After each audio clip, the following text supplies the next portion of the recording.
Hello everyone.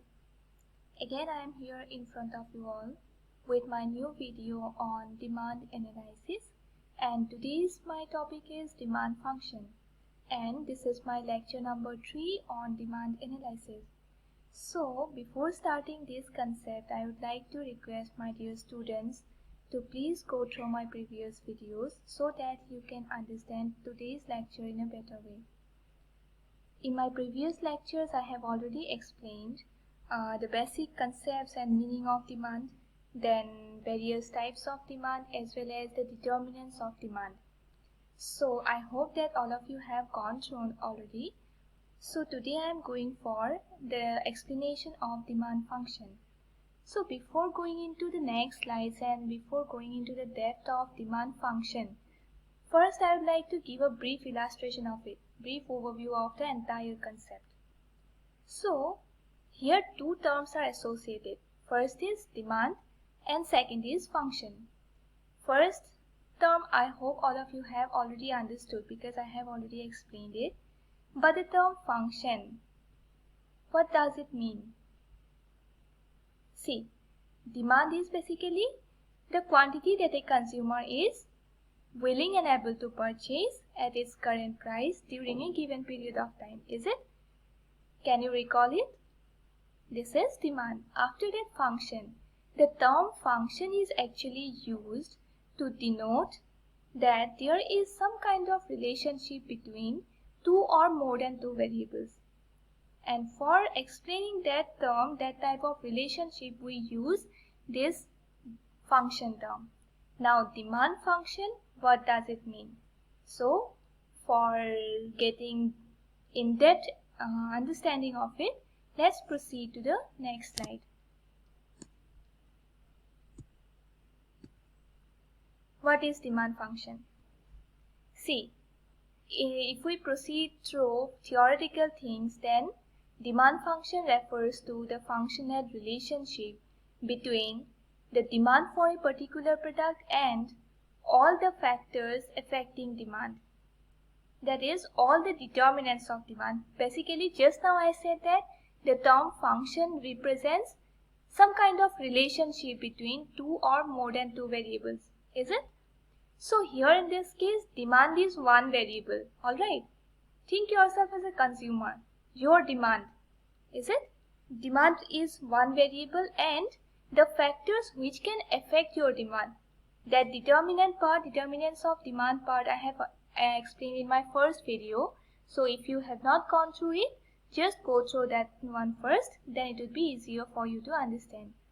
There are various factors affecting demand.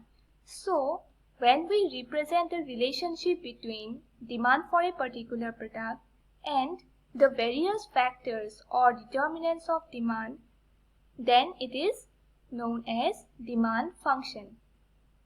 But in very simple words or in layman's words, demand function can be represented in this term, that is dx equal to f of px, where dx represents demand for commodity x. Here we are assuming all these are just assumed terms, alright. D is representing demand and x is representing, we are assuming that the commodity to be x here. So dx is representing demand for x. Similarly px, p represents, p stands for price and x stands for same thing, that is commodity. So px represents price of commodity x. Here in this case we are using this f term, see, dx equal to f of px. What does this term f mean? Why we are using this? Simply equal sign is sufficient, no? But here in this case we are using this f term also. This is used to denote this function. Alright, f is representing the functional relationship between dx and px. This f term is showing, if you simply write that dx is equal to px, this means that this much quantity of x is equal to the price of the commodity. Is it? This f term, if you do not write it, then it will not represent the function term. Therefore, you must have to mention this F term here. And it is representing that there exists some kind of relationship between dx and px, means demand for a particular commodity and price of a particular commodity. And here in this case, we are assuming the commodity to be x. I hope you have understood the basic concept of demand function. Is it clear? I hope that. Let's proceed to the next slide. That is types of demand function. If you remember, while discussing about the determinants of demand, we have studied that with respect to individual demand and market demand. Can you recall that? Again, when we are discussing about the various types of demand, we have two types, that is individual demand and market demand. So here in this case, while talking about types of demand function, we must have to explain it in terms of individual demand function and market demand function. Alright, so individual demand function will represent the demand for a particular commodity. Alright, and the factors affecting the demand for that particular commodity. Similarly, I hope that you remember what is individual demand and market demand. Individual demand basically represents the individualistic perception or individualistic willingness of an individual, or the willingness of an individual to consume a particular product. But market demand will be the aggregated thing. Demand of each and every individual for a particular product is known as market demand at different prices at a particular point of time. That is market demand. These things I have explained. So individual demand, here demand function need to be explained in terms of individual demand and market demand as well. So let's see what is individual demand function and what is market demand function. Individual demand function. See, by definition, individual demand function refers to the functional relationship between an individual's demand for a particular product and the factors affecting it. So, individual's demand for a particular product. Suppose you have a demand for a particular commodity like classmate notebook. As a student, you have demand for classmate notebooks. What factors can affect it? Whether you can afford it or not, right? Demand function represents your demand for a particular product. We are assuming it to be the classmate notebook. Alright. And the factors affecting. Which factors can lead to the change in the demand for that classmate notebook? The first factor is obviously the price of the product. Yes or no? When the price increases, or if you are unable to afford that price, then you will not go for purchasing classmate notebooks. Yes or no? Right. Second thing is prices of related commodities. Related commodities again are of two types. That is substitute commodities and complementary commodities. Right. So prices of substitute goods and complementary goods, and its relation with the change in the demand for a particular product. That thing you need to consider here. Like in case of, if you consider PX, when price of a particular product increases, the demand for that particular product falls gradually. Is it? Similarly, prices of related commodities. When the price of substitute good increases, then the demand for that particular product, what do you think? It will increase or decrease? See, when the demand for a particular product increases, the demand for substitute good also increases. Alright. Reverse is the case for complementary goods. Complementary goods, in case of complementary goods, when the demand for a particular product increases, the price of, or the price of the product, when the demand for a particular product increases, the price of related commodities will fall or increase. What do you think? I explained these parts in the previous lecture, so please go through for better understanding of this concept.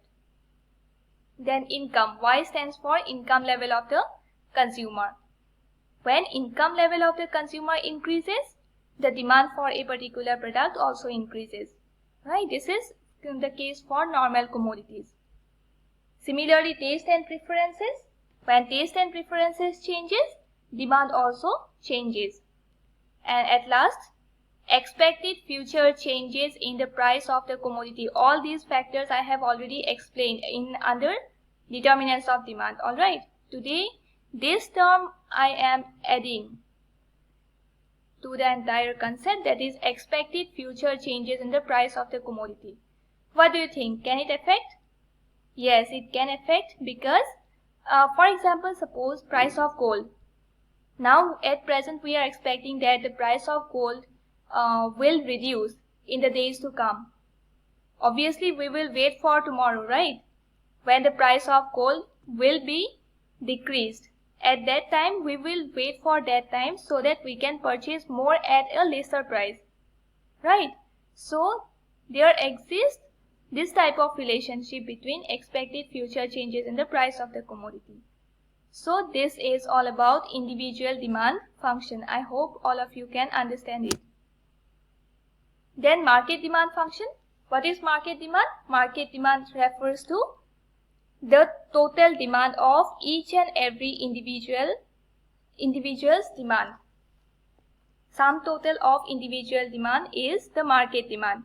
And when we talk about the functional relationship between market demand for a particular product and the factors affecting market demand, is representing the market demand function. So all these factors are the factors affecting individual demand, right? Along with that, we need to add these three components or the determinants of market demand. Alright, this is representing the size and composition of population. S is representing season and weather, and D is representing distribution of income. So distribution of income can obviously affect, right? If it is equitably distributed, then it will, the consumption of demand for a particular product will be higher. The market demand will be higher. Similarly, season and weather, it can also affect, because for example, suppose in the summer days, we used to purchase more products from, like we used to consume ice cream, right? And in the winter days we used to have coffee, right? In this way, season and weather can affect the demand for a particular product. Similarly, size and composition of population, it can obviously affect, because larger the size of the population, larger the demand for a particular product. Is it? So when we consider the relationship between, functional relationship between market demand for a particular product and the factors affecting market demand, that is referred to as market demand function. This is all for today's class. I hope that you have understood the concept of demand function. So at last, I would like to request all of you that if you like my video, please subscribe it, like it, comment it and share it. It will be like just a token of encouragement for me to prepare more videos for you and in the days to come. Thank you.